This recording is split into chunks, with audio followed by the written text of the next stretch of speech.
그 처음에 이제 진단을 받으셨을 때 네, 이제 원자력병원도 네, 마찬가지고 네. 뭐 명지병원도 네. 마찬가지고 뭐 3개월 남았다. 여러 가지 원인들을 생각을 좀 해봤는데, 물론 한 가지가 딱 특별하게 원인이 됐다라고 말은 할 수는 없지만, 첫 번째는 과도한 스트레스가 원인이었던 것 같아요. 제가 그 최근 영상을 보니까 CT를 찍으셨던데 네. 굉장히 긴장되는 상황에서 이제 CT를 찍으셨는데 네. 굉장히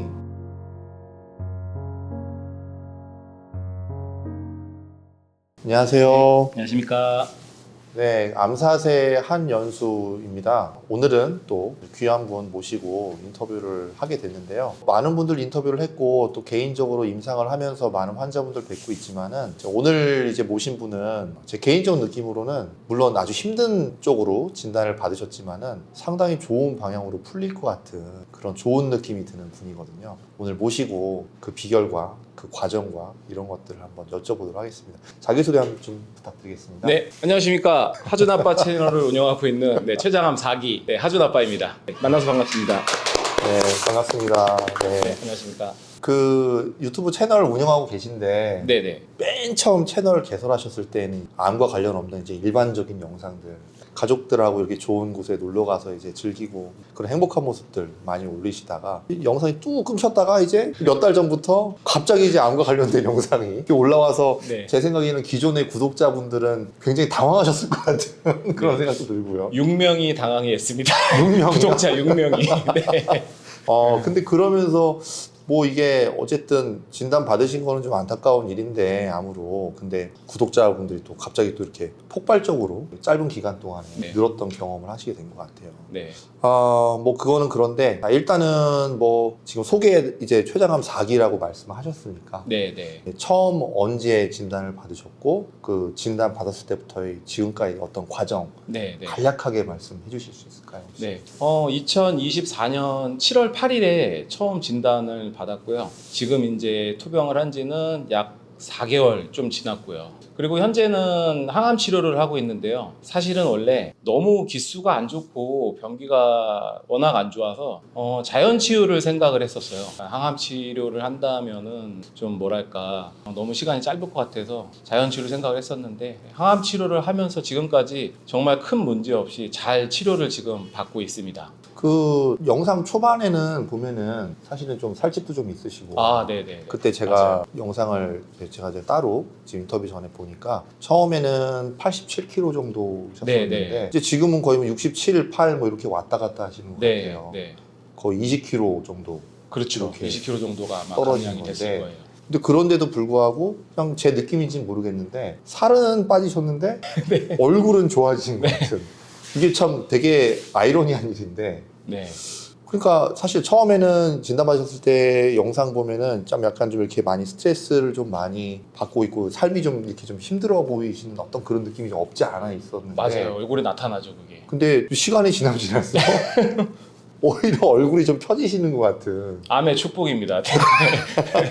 이렇게 자신 있게 암을 축복이라고 제가 얘기하면 참 돌맞을 일인데 실제 경험하시면 이렇게 말씀하시니까 네, 인생을 네. 바꿀 수 있는 계기가 됐기 때문에 저는 이거를 힘들다고 생각하는 것보다는 하나의 또 삶의 새로운 삶의 또 기회라고 생각을 하기 때문에 엄청난 축복이라고 지금은 생각을 하고 있어요. 그 처음에 이제 진단을 받으셨을 때 네, 이제 원자력병원도 네, 마찬가지고 네. 뭐 명지병원도 네. 마찬가지고 뭐 3개월 남았다 멀쩡하던 사람이 그렇게 얘기를 진짜 탁 들으면은 뭐 어떠셨어요? 사실 그 당시에 처음에는 일단은 무섭기도 했고 두렵기도 했죠. 네, 사람이니까 네, 무섭고 두려운 거는 있는데, 일단은 제가 이게 이제 믿을지 안 믿을지는 모르겠지만 저는 죽는다고는 생각을 안 해봤어요. 내가 이렇게 죽을 것 같지는 않다. 그래서 살 수 있는 방법을 찾자라고 생각을 해서 돌아오자마자 이제 정보화의 물결의 시대니까 예. 인터넷부터 시작해서 정보를 찾아보기 시작을 했죠. 그러기 쉽지 않은데 특히나 이제 진단받을 당시에 이제 제가 기억하기로는 사모님하고 같이 병원을 네, 가셨었고 진단받고 나왔는데 이제 어머님이 어머니가 뒤늦게 뒤늦게, 오셨고 네. 그러면 이제 사실은 뭐 환자분 본인은 뭐 말할 것도 없지만 가족들은 뭐 특히나 뭐 어머님, 아내분 완전히 정신이 없으셨을 것 같은데 그렇죠. 그러고 진단받고 오시면서도 그렇고 이게 어떻게 보면 찾아보고 하셨다지만 주변에 있는 사람들은 오히려 주변이 더 벌벌벌 떨고 막 이러지 않았을까 싶은데 어떠셨나요? 네, 주변에 일단은 와이프가 예. 엄청 많이 울기 시작을 했고요. 예. 어머니는 이제 나중에도 말씀하신 거지만 너무 기가 차서 말이 안 돼서 눈물도 안 나온다고 말씀을 하시더라고요. 근데 저는 이제 오자마자 컴퓨터에 앉아서 일단 자료를 찾아보기 시작을 했고요. 그러면 화준이는요? 화준이는 뭐 혹시 알고 있나요? 사실 하준이한테 뭐 내가 아빠가 이렇게 그냥 배가 아파서 배에 좀 안 좋은 세균이 있어서 아빠가 오랫동안 좀 치료를 받아야 될 수도 있어 라고 그 얘기를 정도로 알고 했는데 있는 상태군요. 병원이 어디야? 그래서 일산 암센터 아빠 가는 거야. 이제 아들이 만나는 사람마다 저희 아빠 일산 암센터 다녀요 라고 얘기를 해서 이미 어린이집에서 다 알고 있어요, 학부모들이. 근데 이제 사실은 아이들은 이게 보는 대로 느껴지기 때문에 네. 항암을 지금 제가 알기로는 한 10일차 정도까지 네, 마치신 네. 걸로 알고 있는데 뭐 얼굴 안색은 더 좋아지 물론 살은 좀 빠지셨지만 네. 안색이 좋아지시고 또 활동하는데 지장이 없으시고 이러시니까 네. 진짜로 믿을 것 같아요. 가족들도 요새 이제 깜빡깜빡하기 시작했습니다. 네. 저한테 뭔가를 자꾸 시키기 시작을 했습니다, 이제. 그만큼 또 안정적으로 잘 생활을 하시고 잘 버텨나간다는 그런 믿음이 점점 생기는 거니까 네, 맞습니다. 오히려 더 마음이 편하실 수 있을 것 같아요. 갑자기 이렇게 청천벽력 같은 이런 진단을 받으시게 되면은 이제 보통 이제 뭐 인터넷 찾아보고 하신다고 하셨지만은 네. 그러고 나면 가만히 있어봐 이거 내가 왜 걸린 거지? 다른 사람도 아니고 갑자기 왜 나한테 이게 생겼을까라는 생각을 거의 다 하시거든요. 그렇죠. 이제 뭐 그동안에 이제 뭐 한 뭐 개인적인 사업이나 이런 것들을 한 20년 넘게 하시다 보니까 거기에 너무 이제 진력을 쏟아서 네. 너무 그게 힘들었다, 뭐 스트레스다, 뭐 이것도 하나의 원인이 될 수도 있을 것 같고, 네. 뭐 식생활도 원인이 될 수 있고, 맞습니다. 뭐 운동이나 뭐 여러 가지 다 뭐 어떠신 것 같아요? 일단은 제가 암 진단을 받고 나서 여러 가지 원인들을 생각을 좀 해봤는데 물론 한 가지가 딱 특별하게 원인이 됐다라고 말은 할 수는 없지만 첫 번째는 과도한 스트레스가 원인이었던 것 같아요. 제 영상에서도 말씀을 드렸는데 일반적인 스트레스가 아니라 정말 분노가 사그라들지 않는 스트레스, 이 스트레스가 막 화가 주체가 안 되는 스트레스들이 지속적으로 생기기 시작을 하더라고요. 그게 뭐 직업적인 부분에 있어서 네, 직업적인 것도 있고 그냥 누군가 예를 들어서 정말 사소하게 넘어갈 수 있는 일도 갑자기 왜 저게 저렇게 되는 거지? 예를 들어 누가 물건을 여기 놨으면은 이 위치가 아닌데 놨으면 그전에는 제가 그냥 들어다 갖다 놓을 것도 왜 여기다 놓는 거지? 분명히 자리가 있는데 왜 여기다 놓는 거야? 라고 제 스스로 제 자신한테 엄청나게 스트레스를 주기 시작을 하더라고요. 그동안 쌓여있던 게 네, 있었던 상태에서 이제 네. 자꾸 이제 그렇군요.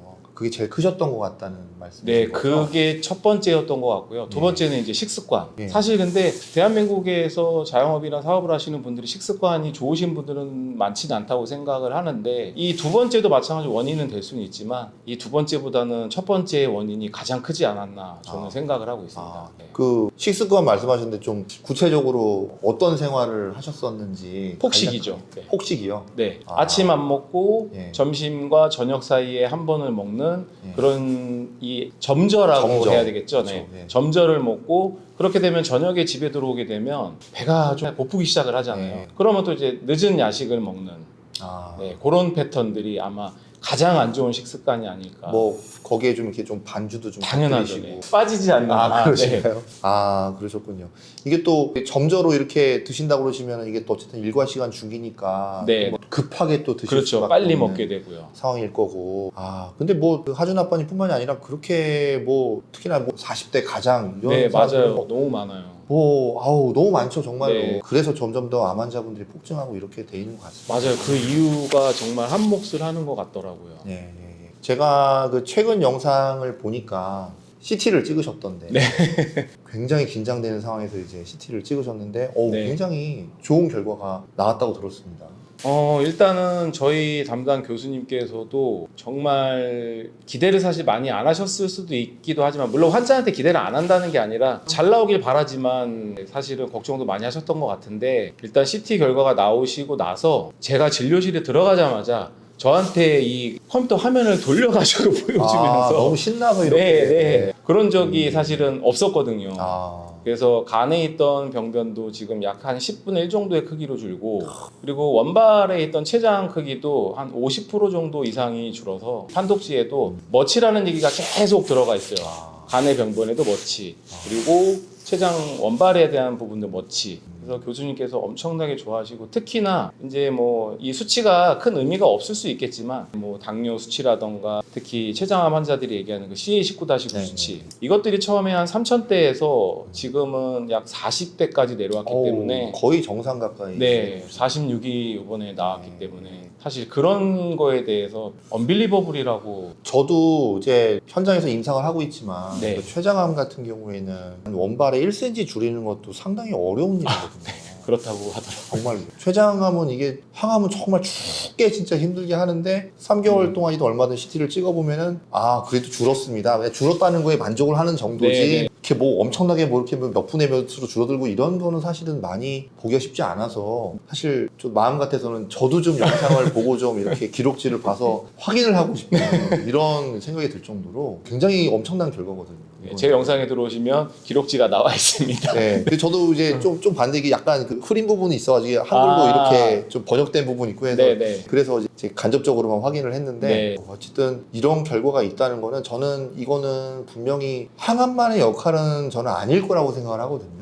그렇죠. 하나의 딱 중요한 역할을 할 수는 있겠지만 네. 그게 모든 것의 원인은 아닌 것 같고요. 중요한 것은 저도 지금 제가 이제 식단을 하고 있는데요. 사실 그 식단도 중요하게 생각을 하고 있거든요. 그렇죠. 네, 그래서 초창기에는 정말 몰라서 이것저것 자료를 찾다가 사실 메디람 한방병원에서 커뮤니티에 올려주시는 그 식단들을 보면서 특히 그 식단에 어떤 재료는 뭐에 좋다라는 것들이 많이 설명을 자세하게 해놓으셨어요. 그래서 제가 그걸 보면서 정말 어머니랑 저랑 참고를 많이 했어요. 안 그래도 좀 요리하시는데 좀 일가견이 있으신데 네, 거기에 이제 이런 정보들까지 취합이 되니까 더 버무려져가지고 네 맞아요.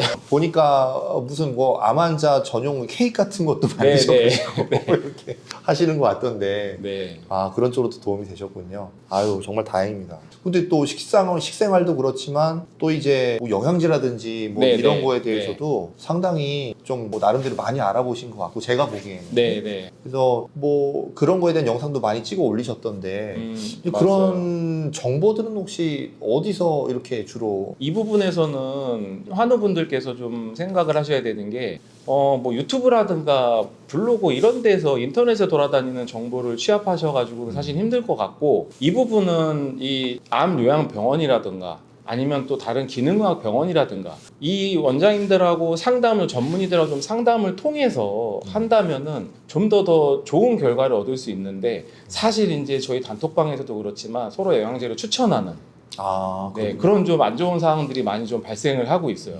저도 영상에서 영양제를 말씀을 드리지만 제가 생각하고 있는 영양제라는 거는 저한테 맞는 거지 다른 환자한테 맞는 거는 또 아닐 수 있기 때문에 이 부분은 좀 전문의 분들하고 좀 상의를 하셔야 될 것 같고, 저 역시도 좀 그렇게 기초를 좀 잡았고요. 그러면 이제 지금 어떤 생활하시는 어떤 그 패턴 제가 볼 때는 네. 거의 직업적인 자연치유를 병행하고 계신 것 같아요. 제가 보기에는 그렇죠, 거의. 네, 전업치병입니다. 네, 전업치료라고 해야 될까요? 이제 뭐 틀이 거의 뭐 완전히 거의 다 이제 어느 정도 완성이 됐다고 볼 수 있는 것이겠죠. 네, 지금은 완성이 다 됐다라고 볼 수 있을 것 같아요. 아, 루틴이 네. 바뀌는 게 없기 때문에. 네. 네. 그 아무래도 이제 식생활이라든지 아니면 또 이제 뭐 심리적인 부분 뭐 이런 부분도 말씀 많이 해주셨고 근데 연결되는 얘기인데 네. 이제 올리신 영상에서 자주 반복하시는 말씀이 암은 당뇨와 같은 대사 질환이다. 이게 네. 뭐 죽음을 선고받고 뭐 이런 종류의 질환이 아니다. 네, 네. 이렇게 말씀하셨던 게 생각이 납니다. 네. 그 부분에 대해서 한번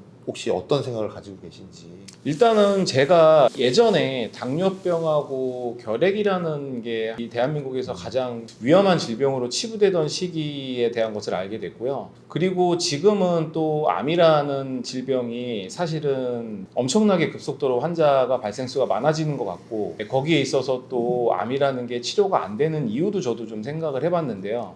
제일 중요한 거는 첫 번째는 심리적인 부분 같아요. 예. 죽을 병이기 때문에 죽는 거. 근데 반대로 이게 제가 죽을 병이 아니다라고 자꾸 생각을 하는 게 어떤 의학적인 전문 지식이라든가 그런 걸 통해서가 아니고요. 내 마음이 죽을 병이 아니라고 생각한다면 감기처럼 치부되면 이 병도 자연스럽게 내 몸이 암을 치유할 수 있지 않을까. 거기에서 오는 첫 번째 힌트를 좀 생각을 했고요. 그렇게 접근을 하고 인터넷을 찾아보다 보니까 여러 또 기능학 선생님들이라던가 특히 또 이제 메디나 한방병원 같은 이 김주 원장님이라든가 여러 이 원장님들께서 말씀하시는 것들이 그쪽으로 많이 포커스가 맞춰져 있더라고요.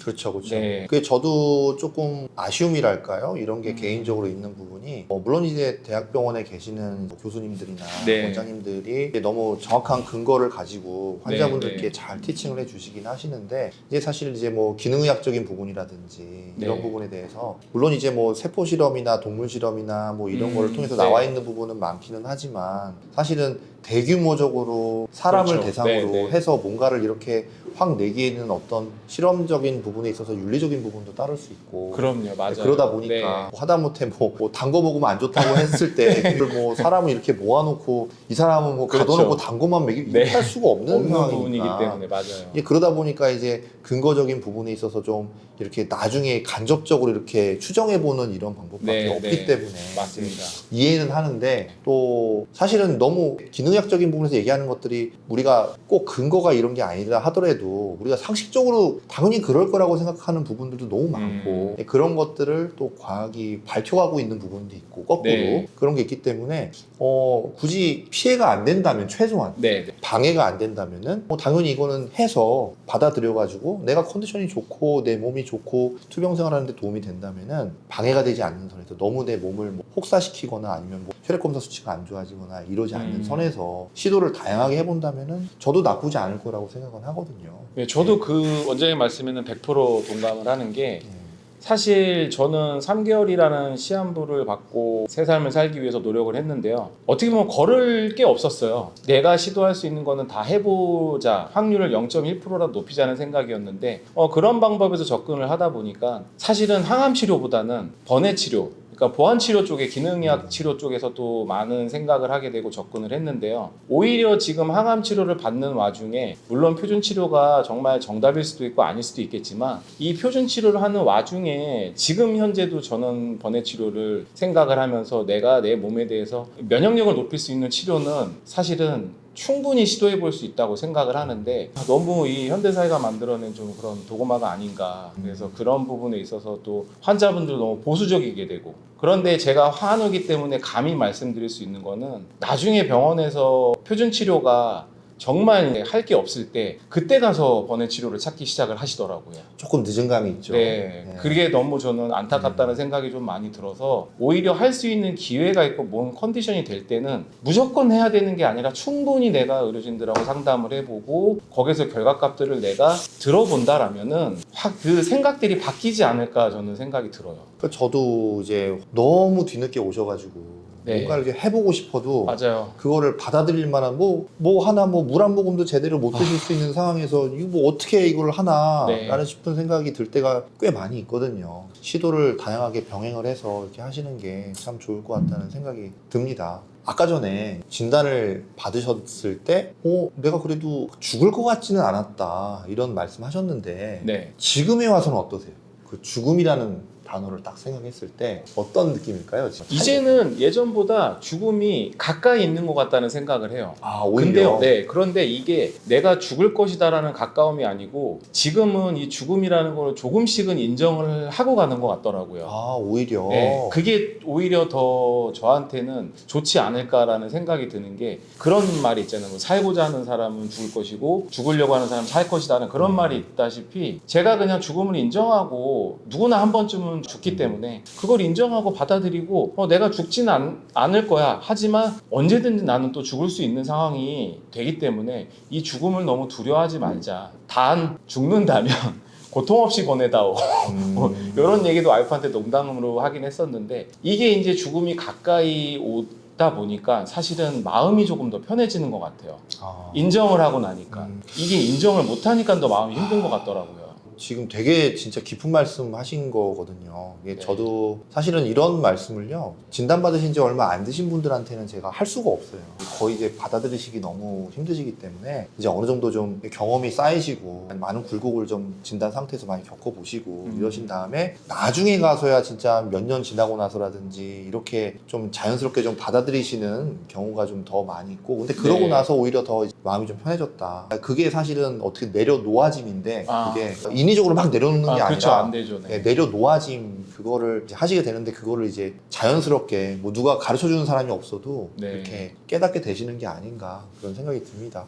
네. 그럼에도 불구하고 만약에 내가 완치가 됐다, 완전히, 네. 예, 당신 이제 여기 병원 오시지 마십시오. 이제 끝입니다. 당신 자유롭게 사십시오. 네. 어떻게 사시고 싶으세요? 지금이랑 똑같은 삶을 살 것 같습니다. 저는 암에 걸렸을 때 분명하게 생각했던 거는 이 암은 나한테 새 삶을 주기 위한 목적이고, 그리고 저는 암을 완치된다라는 생각을 단 한 번도 해본 적이 없고, 평생을 내가 죽을 때까지 관리를 하면서 가야 된다라는 그 계시로 알고 죽을 때까지 이 패턴을 유지할 것 같고요. 물론 어느 정도의 유연함을 가지고는 하겠지만 건강한 삶을 살고 행복하고 감사하는 삶을 살기 위해서 엄청 노력을 더 많이 할 것 같아요.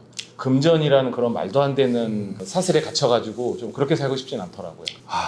참 거의 이제 뭐 현자가 다 되시는 거예요. 이제 거의 이제 아우 너무 바람직한 말씀을 해주셔가지고, 근데 이게 뭐 가식이 아니라 이제 지금 현재 우러나오는 걸 말씀하신 거니까. 요 타이밍에서 제가 그 하준 아빠님 영상 보면서 저는 또 많이 좋았던 게 보호자의 어떤 역할이잖아요. 네, 맞습니다. 저는 보면서 가족분들도 이거 보통 분들이 아니다 이런 생각을 많이 했거든요. 왜냐하면 사실 옆에서 막 부들부들 떨고 막 이렇게 초조하게 만들고 이래버리면 환자분들도 같이 동요를 맞아요. 하게 네. 만드는데 가족분들의 도움도 저는 컸었다고 보거든요. 그러니까요. 예. 그게 이제 한 가지만의 조합으로 퍼즐이 만들어질 수 없다는 것처럼 이 가족들의 또 옆에서의 이 전폭적인 지원도 있지만, 그 지원이라는 게 제가 안정을 취할 수 있도록 항상 분위기를 만들어주는 거. 그 짧은 기간에. 물론 장기 투병을 하게 되면은 사실 사람인지라 힘들 수도 있겠지만, 어느 이 병이든지 기세가 중요하다라고, 특히나 암은 기세다라는 얘기를 또 하더라고요. 초반에 그런 심리적인 상태, 특히 면역력을 올릴 수 있는 심리적인 상태를 만드는데 가족들이 정말 진짜 본인의 그 가지고 있는 정말 그 살아왔던 모든 것들을 다 내려놓고 오로지 포커스를 저한테 맞추고 해줬기 때문에 제가 지금 이 상태에 올 수 있지 않았나. 네. 어머님은 아침마다 먹을 거 이렇게 다양하게 메뉴를 해주시고, 또 이제 그 사모님께서는 저는 또 영상에서 보면서 참 인상 깊었던 게, 어머님이나 또는 아내분이나 이렇게 암에 대한 얘기나 뭐 죽음에 대한 얘기나 네, 뭐나 이런 네. 거에 대해서 그냥 스스럼 없이 그냥 막 이렇게 막 담담하게 얘기를 풀어나가는 그런 모습 보면서 보호자분은 진짜 저래야 되는데 너무 막 밀착해서 해도 답답하고 너무 무관심하면 서운하고, 그 적정한 네. 거리를 유지하는 게 되게 중요한데 그게 눈에 보이더라고요. 네. 와, 그래서 저는 보호자분께도 사실은 좀 상을 드리고 싶다는 느낌이 들 정도로 그랬거든요. 혹시 뭐 이게 무슨 뭐 예능은 아니지만 가족분들께 네. 뭐 영상 편지랄까요? 뭐 이것도 보답이란 보답일 수 있겠죠. 그럼요. 예, 네. 한번 혹시 해주실 수 있을까요? 네, 일단은 제가 우리 이제 가족들한테 암에 걸렸을 때 참 속으로 많은 걱정을 하고 사실 피눈물을 흘렸을 거라 생각이 드는데요. 저를 위해서 지금까지 단 한 번의 짜증 없이 와준 특히 우리 가족들, 와이프, 어머니, 아버지, 동생 정말 사랑하고 고맙습니다. 제가 꼭 빨리 나와서 이 은혜를 갚도록 하겠습니다. 사랑합니다. 사랑합니다. 정말 좋은 말씀 너무 감사드리고요. 아마 진짜 확신하건대 지금보다 훨씬 더 좋아지실 것 같고, 또 이 영상을 보시고 뭔가 이렇게 영감을 얻으시는 분들, 영감을 얻으시는 시청자분들도 더 굉장히 좋아지실 것 같고, 이런 느낌이 팍팍 듭니다. 네, 오늘 나와주셔서 너무 감사드리고요. 아유, 제가 영광입니다. 네. 고맙습니다. 네, 이걸로 오늘 인터뷰 마치도록 하겠습니다. 감사합니다. 고맙습니다.